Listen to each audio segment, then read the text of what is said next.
tuh semua ribut, pengen kawin, pengen nikah. Gak punya pacar, stres sekali hidupnya. Saya mau kasih tahu, apa nikah gampang ya? Yang udah nikah pengen pisah. Semua orang yang masih single, masih jomblo berpikir, tujuan hidup menikah adalah untuk bahagia. Tapi saya mau kasih tahu sebagai orang yang sudah menikah, bahwa kalau orang perlu menikah untuk bahagia, kenapa orang kawin cerai juga? Saya percaya bahwa eksistensi kita di dunia ini ada purpose Tuhan di balik semuanya. Jangan fokus kepada apa yang kamu mau. Kapan gua nikah, sama siapa gua nikah, gua harus nikah sama siapa. Dengar, pergumulan kita yang harus jadi fokus kita sekarang adalah apa kehendak Tuhan buat kita. Jangan doa pagi siang malam tanya, Tuhan siapa pasangan hidup saya. Saya mau bilang gini, kejar perkenanan Tuhan. Karena orang yang hidupnya dikenan Tuhan itu selalu disertai dan apa saja yang dia perbuat pasti berhasil. Kejar perkenanan Tuhan, karena kalau kamu tuh nyenengin hati Tuhan, apa sih yang Tuhan gak kasih? Hidup jomblo. Katanya jomblo itu nasib, single itu pilihan. Berapa banyak kalian yang sore hari ini masih single, boleh lihat tangannya? Tolong angkat yang tinggi kalau ditanya. Yang masih single, angkat tangan. Oke, sekarang lirik kiri, lirik kanan. Dikasih kesempatan kok malu-malu, haleluya. Oke, perkenalkan Kristeo, jomblo berkualitas. Saya balas perkenalannya maksudnya, baiklah. Tanpa berlama-lama, jangan, dia udah terlalu tenar. Oke, tanpa berlama-lama kita langsung masuk ke Desperado Jomblo, Living Your Singleness. Apa semua orang harus nikah? Pada kenyataannya lebih banyak perempuan daripada laki-laki di dunia ini. Berarti akan ada beberapa perempuan yang gak ada pasangannya. Jangan lalu sesama perempuan berpasang-pasangan gitu maksudnya. Urusan kelahiran, kematian, punya anak, pasangan hidup itu kedaulatan Tuhan. Kita gak pernah ngerti. Bener gak? Kita gak bisa milih lahir di mana, lahir di keluarga seperti apa, punya orang tua seperti apa, kita gak bisa lahir gimana. Kalau saya bisa memilih saya lahir seperti apa, yang pertama-tama saya akan minta hidung saya dinaikin 2 cm sama Tuhan. Haleluya. Apa semua orang harus menikah? Matius 19 ayat 12. Jangan fokus di hidung saya, baca firman Tuhan. Sama-sama. Ada orang yang tidak dapat kawin karena ia memang lahir demikian dari rahim ibunya. Dan ada orang yang dijadikan demikian oleh orang lain. Dan ada orang yang membuat dirinya demikian karena kemauannya sendiri, oleh karena kerajaan sorga. Siapa yang dapat mengerti, hendaklah ia mengerti. Jadi pertanyaan saya, apa semua orang harus menikah? Tidak. Firman Tuhan jelas bilang, ada yang gak bisa nikah karena lahir demikian. Ada yang gak bisa nikah karena dibuat oleh orang lain, patah hati contohnya sampai gak bisa jatuh cinta lagi. Yang ketiga, orang yang mengambil keputusan gak mau menikah karena kerajaan sorga, seperti Rasul Paulus contohnya. Orang tuh semua ribut, pengen kawin, pengen nikah, gak punya pacar, stres sekali hidupnya. Saya mau kasih tahu, apa nikah gampang ya? Yang udah nikah pengen pisah. Semua orang yang masih single, masih jomblo berpikir, tujuan hidup menikah adalah untuk bahagia. Tapi saya mau kasih tahu sebagai orang yang sudah menikah, bahwa kalau orang perlu menikah untuk bahagia, kenapa orang kawin cerai juga?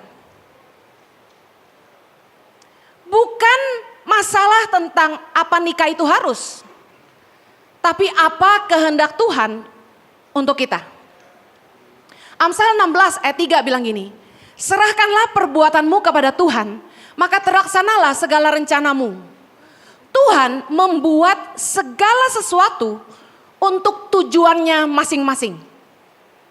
Bahkan orang fasik dibuatnya untuk hari malapetaka. Saya percaya bahwa eksistensi kita di dunia ini ada purpose Tuhan di balik semuanya. Jangan fokus kepada apa yang kamu mau.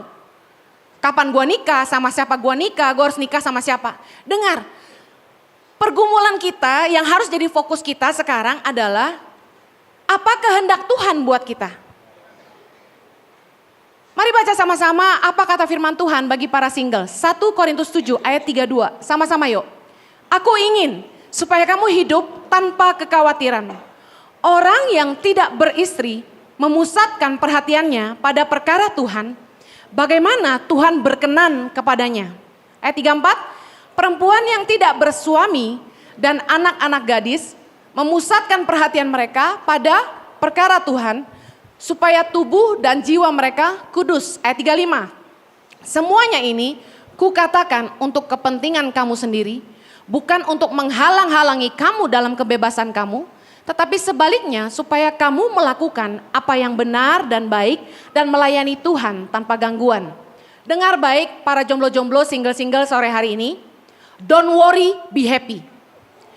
Firman Tuhan berkata, aku ingin supaya kamu hidup tanpa kekhawatiran. Berhenti ngabisin waktu, khawatir gak kawin-kawin. Harusnya fokus kita adalah memusatkan perhatian kita pada perkara Tuhan tentang ini. Apakah Tuhan berkenan sama hidup saya? Poin saya yang pertama ini saya mau bilang gini. Enjoy your singleness. Don't worry.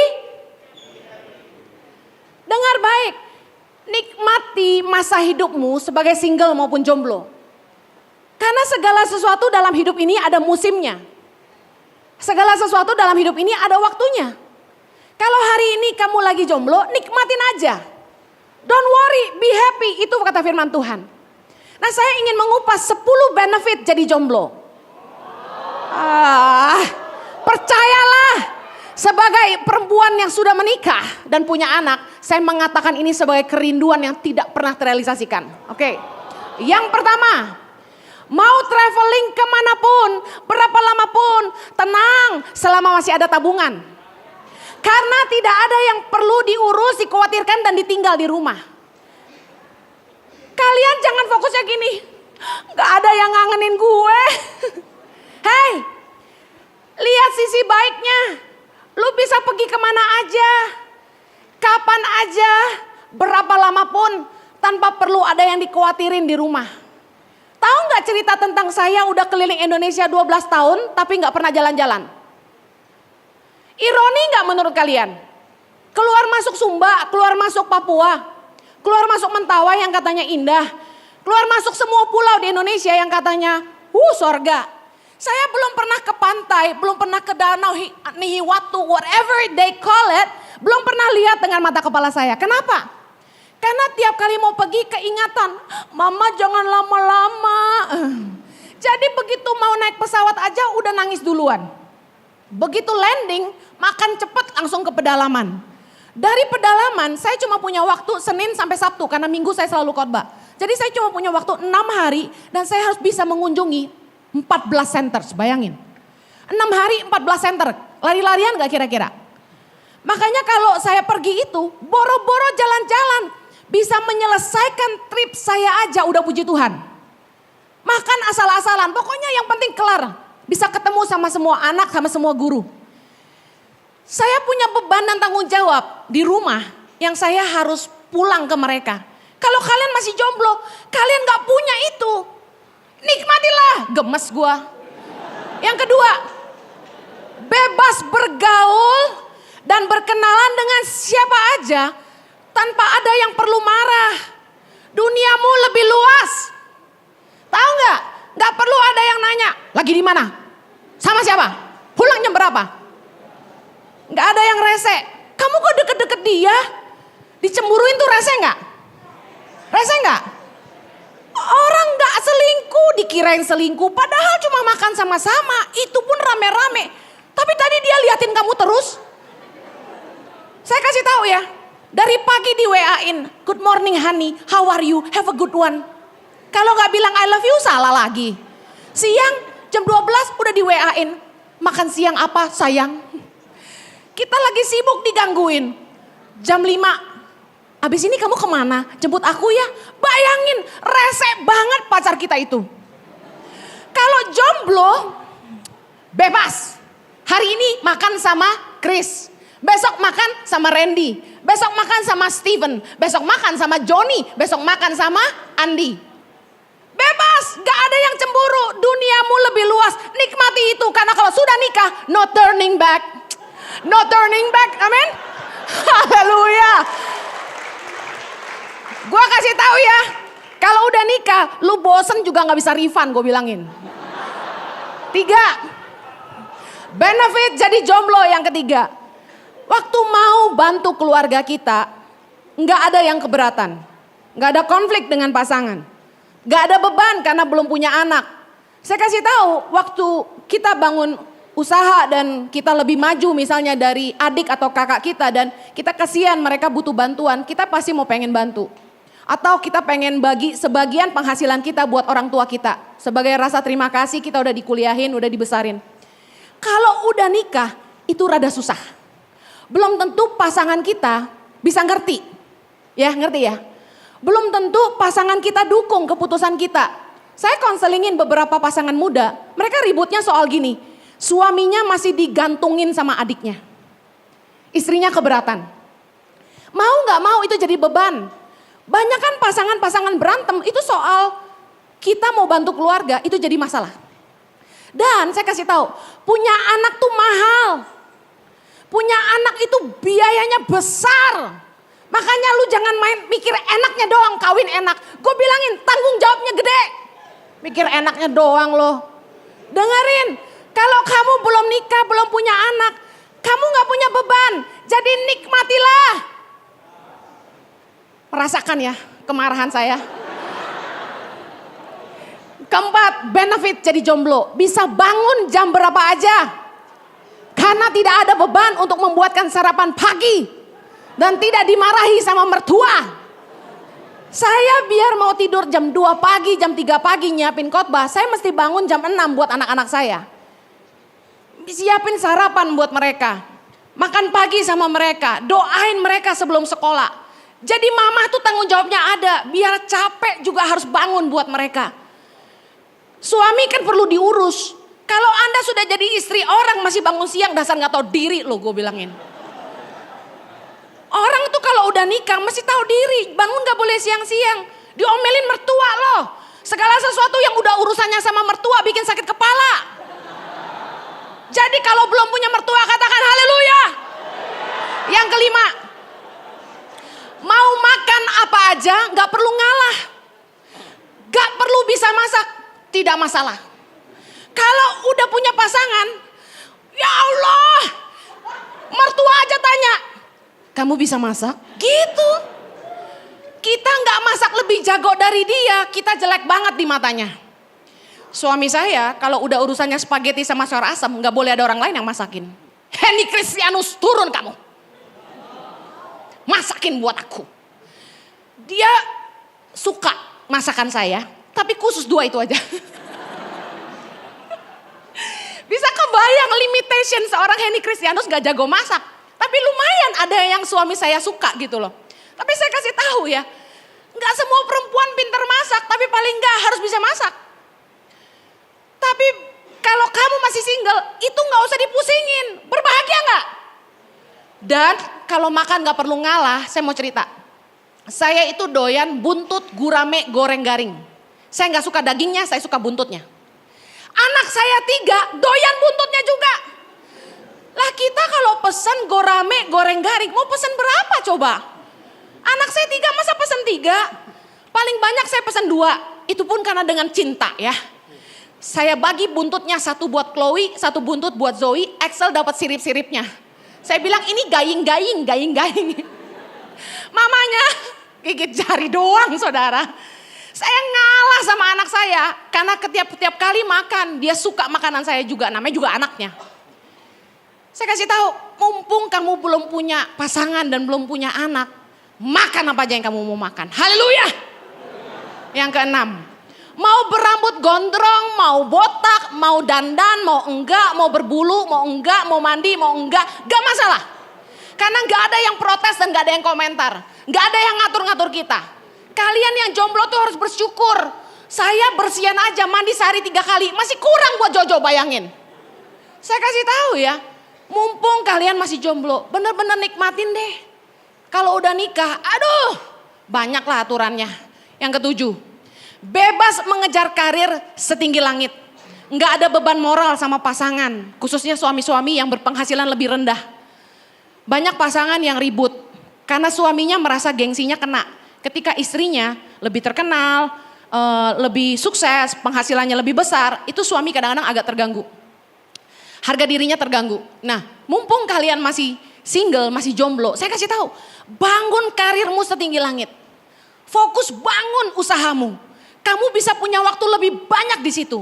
Kalau udah berkeluarga, waktunya terbatas. Kamu jarang di rumah, istri bisa marah. Punya waktu yang lebih panjang di tempat kerja, nggak masalah. Pulang jam 10 pun nggak masalah. Tapi kalau udah nikah, jadi masalah, percayalah. 8, benefit jadi jomblo.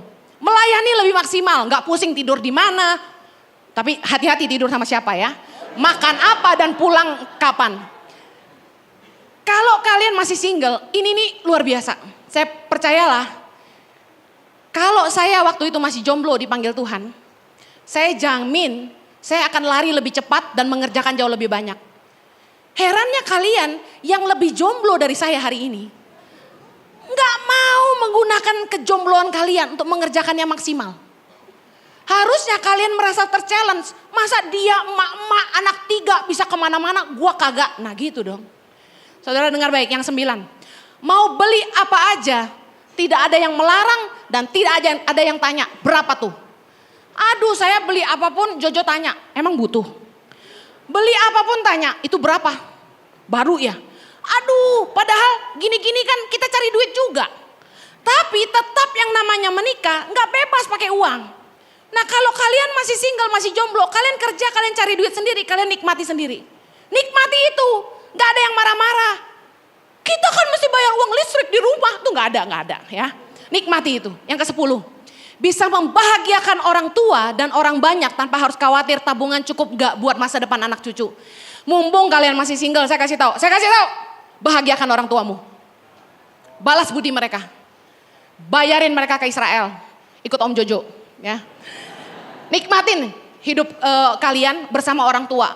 Karena akan ada momen di mana kalian menikah dan kalian harus fokus. Keluarga inti buat kamu bukan lagi papa mamamu gitu loh. Ketika kamu nikah, yang jadi keluarga inti itu istri dan anak-anakmu. Dan di situ kamu akan merasakan betapa hatimu sebenarnya luka. Kamu harus meletakkan prioritas yang berbeda. Makanya waktu masih single, nikmatilah masa singlenessmu. Jadilah berkat buat orang tuamu. Amin. Fokus hidup kita. Tadi yang pertama, don't worry, be happy. Yang kedua, tadi firman Tuhan berkata dalam 1 Korintus 7 ayat 34, para jomblo harusnya memusatkan perhatiannya bagaimana Tuhan berkenan kepadanya. Pakai masa single ini bukan untuk mengkhawatirkan kapan kawin, tapi fokuskan dirimu untuk mengejar apa yang jadi kehendak Tuhan buat kamu. Tuhan itu punya rencana buat hidup setiap kita. Setiap kita ini lahir dengan tujuan Tuhan dalam hidup kita. Saya agak menyesali baru di usia 28 saya sungguh-sungguh mengejar kehendak Tuhan. Saya pernah khotbah tentang menemukan tujuan hidup atau menghidupi ide Tuhan. Di mana saya bergumul sungguh-sungguh, tanya sama Tuhan cuma satu hal dalam doa saya pagi siang malam. Tuhan, apa yang kau mau dengan hidupku? Saya doa terus sampai Tuhan ngomong bahwa saya harus nolong orang miskin di Indonesia. Bayangkan kalau saya bisa menemukan itu ketika saya masih single. Ketika saya belum nikah dan ketika saya belum punya anak. Pastinya saya yakin saya akan lari lebih cepat. Saya akan mengerjakan jauh lebih banyak. Karena belum ada beban dan belum ada tanggung jawab yang memberati di rumah. Saya tidak bilang saya menyesali hidup saya hari ini. Saya sangat bersyukur buat hidup saya. Saya percaya bahwa segala sesuatu indah pada waktunya. Tapi saya mau buka pemikiran kalian. Kalian hari ini ada di posisi di mana saya sudah tidak bisa kembali. Bayangkan kalian di posisi saya dan kalian masih punya kesempatan itu. Bisa ngerti maksud saya? Jangan doa pagi siang malam tanya, Tuhan siapa pasangan hidup saya? Saya mau bilang gini, kejar perkenanan Tuhan. Karena orang yang hidupnya dikenan Tuhan itu selalu disertai dan apa saja yang dia perbuat pasti berhasil. Kejar perkenanan Tuhan. Karena kalau kamu tuh nyenengin hati Tuhan, apa sih yang Tuhan gak kasih? Yang ketiga, fokus hidupmu. Tadi yang kedua, jangan lupa cari kehendak Tuhan. Yang ketiga, fokus hidupmu selama single ini. Jaga hidupmu sungguh-sungguh. Dan tingkatkan kualitas hidupmu. Menjaga hidup artinya gini, kamu harus pastikan hidupmu kudus. Milikilah ketetapan untuk tidak menajiskan diri. Ambil keputusan untuk benar-benar menjaga kesucian. Karena brand new stuff has the highest value. Kita mau beli mobil aja paling mahal itu di posisi dia baru. Kalau kamu mau dapat yang terbaik, kamu harus pastikan kamu juga memberi yang terbaik. Tingkatkan nilai hidupmu. Mumpung masih muda. Saya mau kasih tahu gini, upgrade value seorang kamu. Pastikan hidup kamu tuh berkualitas gitu loh. Saya mau tanya, hari ini hidupmu di level apa? Saya nggak tahu handphone apa yang paling murah. Katakanlah maaf kalau menyinggung brand yang kalian pakai. Hari ini kalian di level Oppo atau iPhone gitu. Kalau hari ini kalian di level Oppo, bukan berarti Oppo jelek. Bisa ngerti maksud saya kan? Tapi kita ngerti ada jenjang, beda value di situ. Beda kelas. Bangun hidupmu dari Oppo jadi iPhone gitu loh. Kalau kamu mau hidupmu berkualitas, pastikan kamu pakai waktu-waktumu di masa-masa single ini untuk bekerja sungguh-sungguh. Bangun karirmu, pertajam potensimu. Seriuslah kerja mumpung gak ada yang ngangenin di rumah. Bangun usaha rintis dari nol. Dengar, bisnis itu resiko tinggi. High risk, high return. Tapi kalau kamu masih jomblo, apa yang kamu takutin? Take the risk, ambil resiko, bangun usaha. Kalaupun harus habis, kamu gak ada tanggungan. Kamu tanggung jawab sendiri. Beda dengan orang yang sudah menikah, bangun usaha mikir 2 kali. Kalau sampai ngabisin duit yang ada keluarga yang harus dikasih makan. Bisa ngerti maksud saya? Justru mumpung kamu masih single, kamu bisa habis-habisan. Bangun bisnis, seriuslah, habis-habisan investasi waktu, pemikiran, tenagamu untuk bangun semua potensi yang ada di hidupmu. Kamu gak perlu takut resiko apapun, karena usahamu kamu tanggung jawab sendiri. Kamu gak membebani siapapun. Come on, take risk anak muda. Poin lain yang saya mau tekankan tentang menjaga dan meningkatkan kualitas hidup, saya mau kasih tahu gini. Ketika kamu cari kehendak Tuhan dalam hidupmu, dan kamu menghidupi kehendak Tuhan, tanda orang yang menghidupi kehendak Tuhan, itu apa saja yang dia sentuh, itu berkembang. Karena prinsip kerajaan sorga itu seperti biji sesawi, jadi besar, seperti ragi. Apapun yang dimulai dari kecil pasti mengembang. Itu prinsip kerajaan Tuhan. Kalau kamu menghidupi rencana Tuhan dalam hidupmu, hidupmu akan terus naik, katakan amin. Dan ketika kamu meningkatkan kualitas hidupmu, otomatis ada yang ikut naik. Apa itu? Lingkaran di sekitarmu. Firman Tuhan berkata dalam Amsal 22 ayat 29. Pernahkah engkau melihat orang yang cakap dalam pekerjaannya? Di hadapan raja-raja, ia akan berdiri, bukan di hadapan orang-orang yang hina. Lingkaran di sekitar kita, pertemanan kita, koneksi kita, itu tergantung dari posisi di mana kita hari ini. Ketika saya belum bangun tangan pengharapan, gak ada yang kenal saya. Lingkaran saya cuma teman-teman SMA, teman-teman kuliah, keluarga. Tapi ketika saya bangun hidup saya dalam kehendak Tuhan, Tuhan mulai promosi, tangan pengharapan makin lama makin besar. Saya duduk tuh sama konglomerat-konglomerat di Jakarta yang ngajak saya untuk bantu mereka. Bantu mereka pikirin bagaimana supaya yayasan mereka lebih berdampak ke depan, bayangin. Saya sampai pernah mau di hijack sama salah satu konglomerat di Jakarta. Dengan satu catatan, saya harus meninggalkan tangan pengharapan dan kerja ikut dia. Sebagai GM-nya menangani 38 yayasan di bawah dia. Dia minta saya untuk bantu dia kelola dananya, miliatan. Saya dipercayakan bangun proyek rumah sakit waktu itu di Jakarta. Tapi saya tidak ambil gaji sepeser pun dari beliau. Tapi yang saya sadari, ketika Tuhan mulai pakai hidup saya, menggenapi kehendaknya dalam hidup saya duduk di lingkaran yang berbeda. Saya ketemu dengan petinggi-petinggi, bahkan saya dikenalkan sama almarhum Taufik Kemas. Karena saya jarang nonton TV, saya nggak tahu beliau siapa. Sampai dikasih tahu sama konglomerat itu, ini ketua MPR. Saya nggak nyangka Tuhan bisa bawa saya ke level itu. Saya mulai duduk bersama menteri.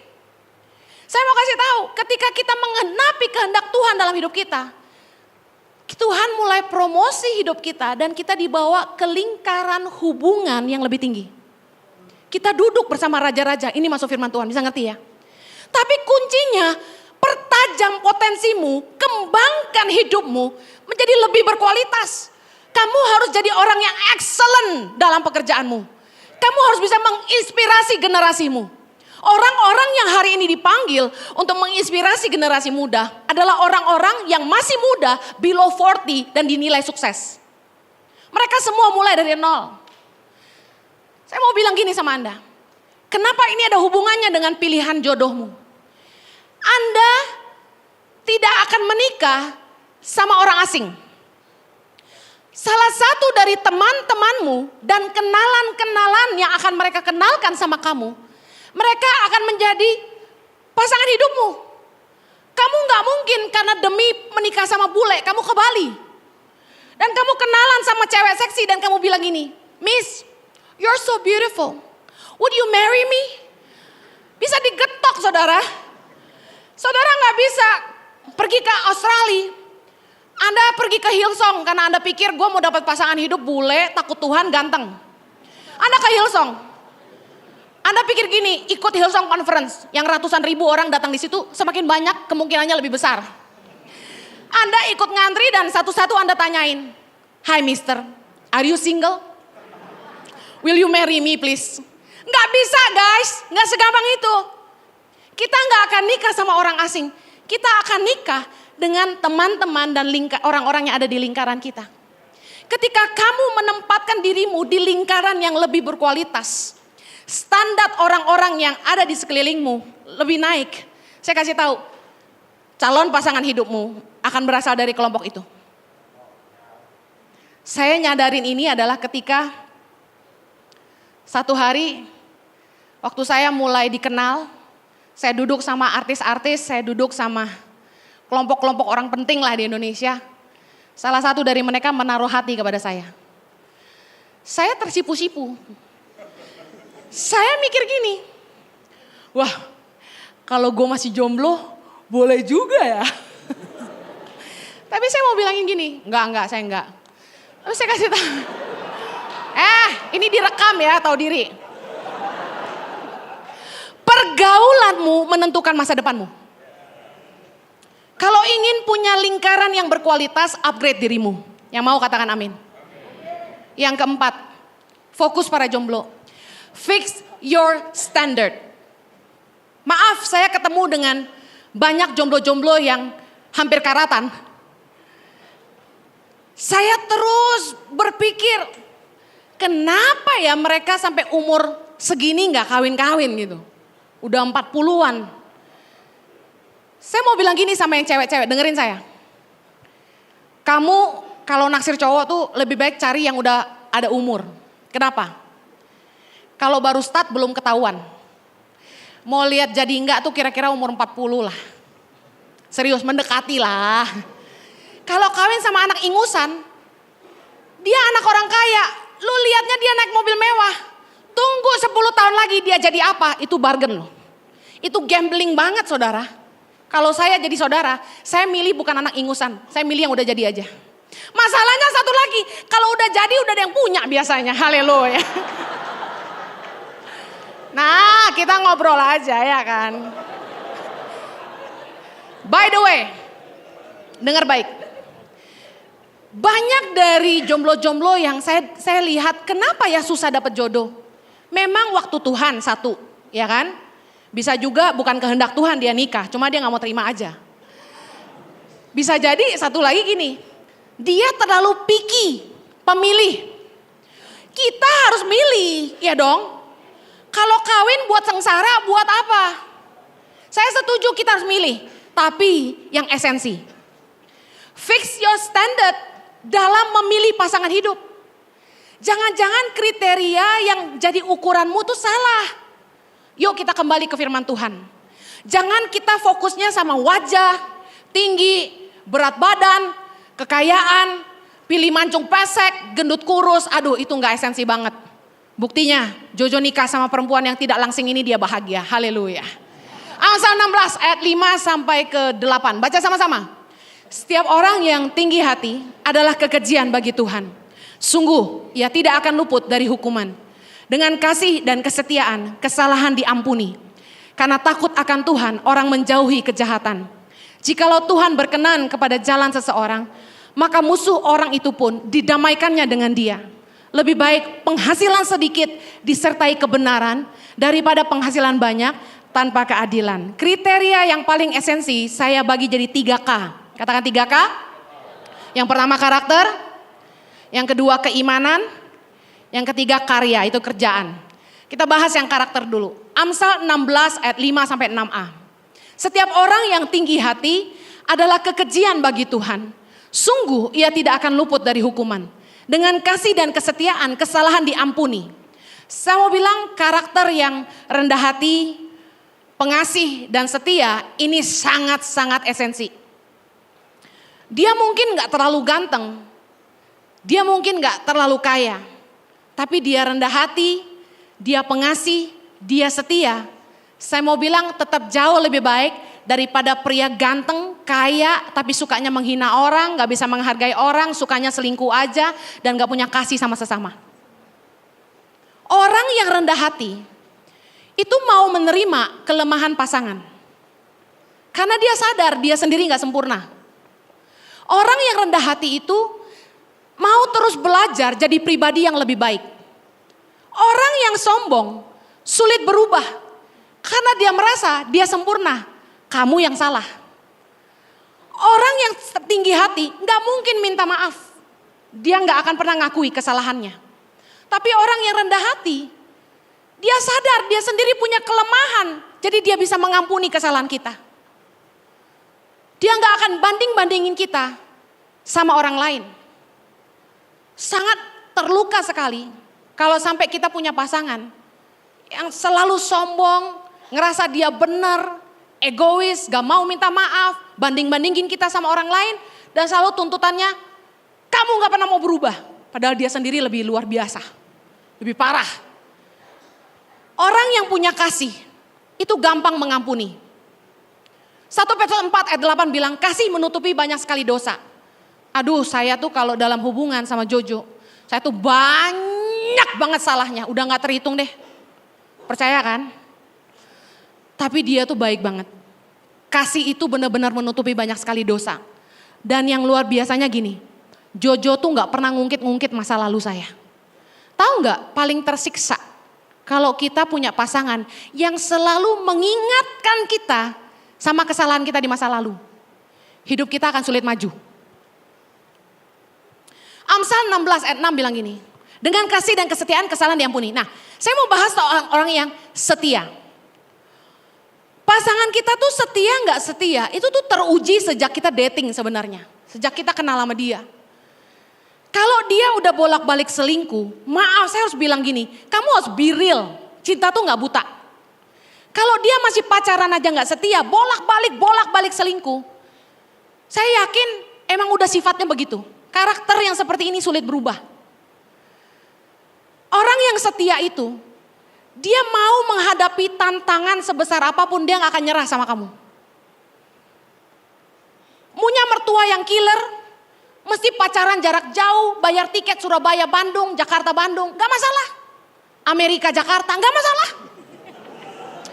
Saya kasih tahu, orang tuh kalau bener-bener cinta sama kita, teruji harga bayarnya. Ada cowok naksir saya dulu, dia interlokal saya dari, saya nggak mau sebut kota ya, ke Jakarta, ke Australia.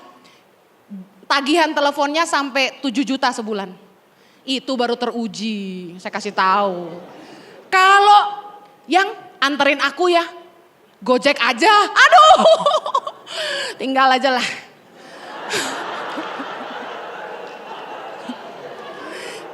Bicara soal karakter lagi. Randy kuasai diri. Amsal 20 ayat 3. Terhormatlah seseorang jika ia menjauhi perbantahan. Tetapi setiap orang bodoh membiarkan amarahnya meledak. Pada musim dingin si pemalas tidak membajak. Jikalau ia mencari pada musim menuai, maka tidak ada apa-apa. Sejak dating, buka mata lebar-lebar, lihat pasanganmu. Kalau dari pacaran aja dia udah kasar sama kamu, gak bisa menghargai kamu, jangan teruskan. Saya mau bilang karakter kasar ini ngikut sampai kawin, sampai kapanpun juga. Apalagi orang yang sok jagoan sukanya berantem sama orang. Aduh capek deh. Saya punya teman, suaminya orang kaya, orang terhormat. Tapi berantemnya sama tukang parkir, aduh gak level banget.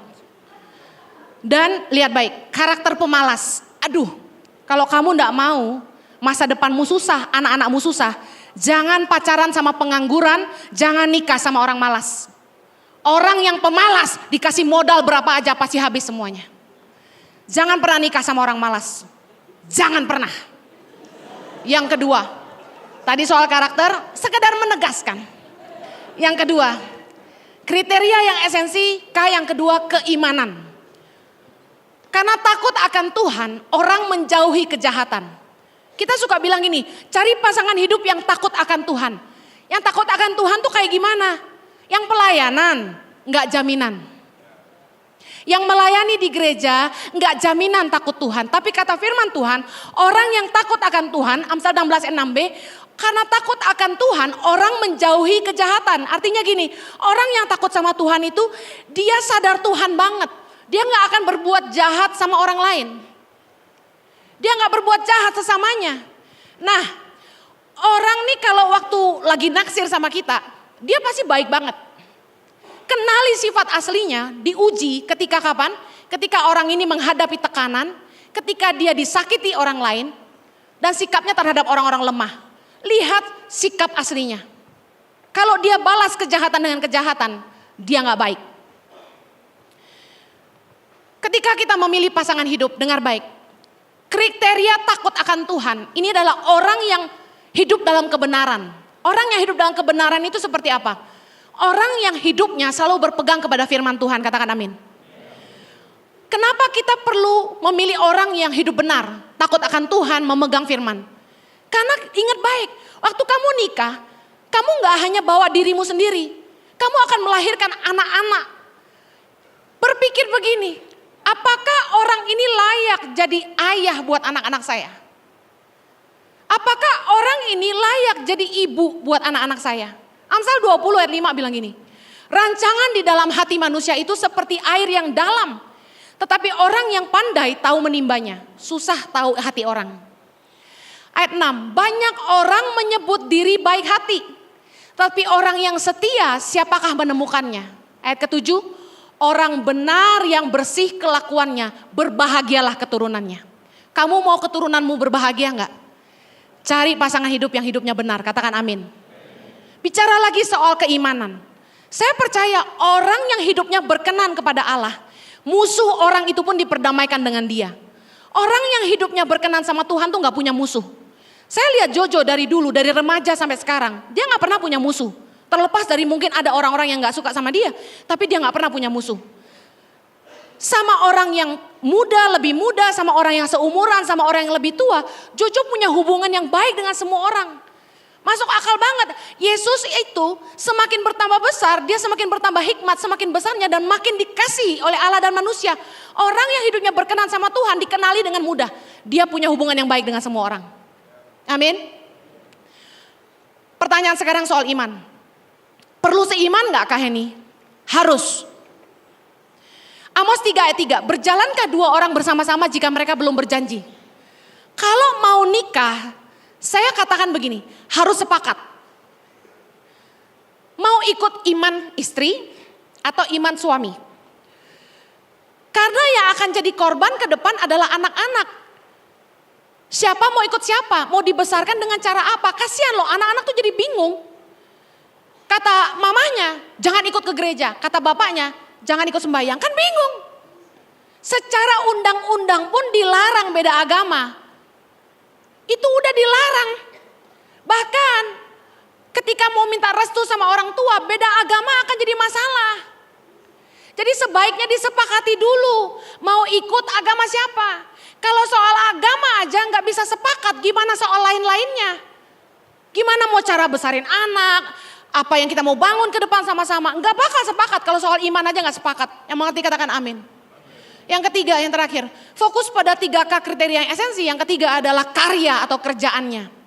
Kalau kalian mau bangun hubungan sama orang, lihat kerjaannya gimana. Orang ini jujur nggak, rajin nggak, tanggung jawab nggak. Karena tadi firman Tuhan berkata dalam Amsal 16, dikatakan begini. Ayat 8, lebih baik penghasilan sedikit disertai kebenaran daripada penghasilan banyak tanpa keadilan. Saya mau kasih tahu, jangan pernah menilai orang di titik di mana dia baru mulai. Karena orang itu akan jadi seperti apa ke depannya, kamu gak pernah tahu. Tapi bagaimana kamu mengukur dia di titik dia mulai adalah seperti ini. Jujur gak dia? Tanggung jawab gak? Rajin gak? Kerja keras gak? Mau bayar harga gak? Karena orang-orang yang takut akan Tuhan, mau kerja keras, bisa dipercaya, bisa dipegang omongannya. Saya mau kasih tahu, mungkin dia mulai dari dompet tipis. Tapi dia akan disertai Tuhan dan dompetnya akan jadi tebal. Tapi orang yang mulai dengan dompet tebal, tanpa disertai takut akan Tuhan, dia uangnya banyak tapi suka nipu orang, suka bohongin orang, gak bisa dipercaya, makan uang orang, suka ngutang. Saya kasih tahu, dari dompet tebal, dia akan turun ke bawah jadi orang miskin. Anda gak bisa menilai kekayaan di titik awal. Seringkali kita milih orang tuh lihat yang berduit sama enggak. Jangan. Lihat dari bagaimana cara dia running kerjaannya. Lihat bagaimana dia bangun bisnisnya. Atas dasar kebenaran enggak? Atas takut akan Tuhan enggak? Kalau dia suka merampas apa yang bukan jadi miliknya, saya pastikan dia hidupnya enggak benar. Lebih baik jangan sama dia meskipun dia kaya. Orang yang mulai dari kaya tapi enggak benar, pasti bikin kamu sengsara. Dan enggak ada jaminan untuk sustain ke depannya. Percuma kaya kalau enggak punya karakter dan enggak takut Tuhan. Kenapa? Orang yang cinta uang, saya kasih tahu ya. Kamu gak bakal jadi prioritas buat dia. Karena bagi dia uang lebih penting. Kamu gak akan dihargai. Malah bisa-bisa dipukulin. Orang yang cinta uang menghalalkan segala cara untuk jadi kaya. Termasuk mengorbankan keluarganya. Banyak orang tua yang pergi ke Gunung Kawi buat cari pesugihan. Ngerti pesugihan ya? Untuk cari kaya. Mereka tahu bahwa anak-anak akan dikorbankan. Saya punya teman, satu angkatan dulu waktu sekolah. Satu keluarga anaknya bisu semua. Padahal ganteng-ganteng, cantik-cantik. Tapi gak ada yang bisa ngomong. Kenapa? Karena papanya pergi ke Gunung Kawi cari pesugihan. Orang yang cinta uang gak akan prioritasin kamu. Buat dia kamu gak penting. Bayangin. Orang yang cinta uang berpikir dia bisa beli apa aja dengan uang termasuk cinta. Udah pasti sulit setia. Saya mau tutup dengan begini. Sendiri atau berdua, kamu bisa bahagia. Katakan amin. Bahagia itu gak datang dari luar. Bahagia itu datang dari dalam. Sumber sukacita kita tuh Tuhan. Siapapun gak bisa bikin kamu bahagia. Terbukti orang yang menikah pun gak semua bahagia. Bahagia tuh keputusan, saya mau kasih tahu itu aja. Mau nikah atau tidak, berserah sama Tuhan. Jangan pusing kapan kawin, apakah saya harus kawin, berserah. Tanya kehendak Tuhan buat kamu. Kejar apa yang jadi kehendak Tuhan. Mau jomblo, mau nikah, kamu bisa bahagia. Fokusmu yang kedua, upgrade kualitas dan nilai hidupmu. Percayalah, ketika kamu fokus kepada tujuan Tuhan dalam hidupmu. Dan kamu meningkatkan nilai-nilaimu. Tuhan akan membawamu ke lingkaran pertemanan yang lebih jauh berkualitas. Dan pilihanmu untuk pasangan masa depan jauh lebih berkualitas. Yang terakhir, evaluasi kriteria kamu dalam mencari pasangan. Dengarkan nasihat ini. Kalau seleramu yang ketinggian, bercerminlah. Kalau karaktermu yang bermasalah, berubahlah. Kalau wajahmu tidak tertolong, kantongmu harus bisa menolong. Amin. Haleluya. Saya berdoa kalian semua diberkati. Kita doa. Tuhan tolong kami. Jangan sampai kami salah pilih pasangan hidup. Karena soal pasangan hidup ini bicara soal masa depan dan seumur hidup. Berikan kami kepekaan untuk mendengar Tuhan. Supaya fokus kami bukan lagi khawatir kapan kami nikah. Tapi fokus hidup kami hari ini mencari kehendak Allah dan membangun hidup kami sungguh-sungguh jadi orang yang berkualitas. Kami percaya waktu Tuhan yang terindah. Kami percaya Tuhan pasti menyediakan yang terbaik buat kami. Kami mau mengejar perkenanan Tuhan. Karena orang yang menyenangkan hati Tuhan, tidak ada kebaikan yang Tuhan akan tahan-tahan. Kami berdoa agar setiap kami gak membuat keputusan yang salah. Siapapun yang kami pilih jadi pasangan hidup kami mohon pimpinan Tuhan. Biar Roh Kudus yang memberikan kami pimpinan yang jelas. Bahkan ada kesaksian firman Tuhan dan peneguhan lewat restu orang tua kami dan juga mentor-mentor rohani kami. Jaga hubungan kami yang pacaran sore hari ini, jaga dalam kekudusan, supaya hidup kami terus berkenan sama Tuhan. Saya percaya apa yang kami bangun dalam kebenaran akan kami tuai dalam sukacita dan kasih. Terima kasih Tuhan, berkati setiap anak muda di tempat ini, tidak ada yang terlewatkan, hanya di dalam nama Yesus kami berdoa. Ini berkati Tuhan, sama-sama kita katakan, Amen. Thank you for having me.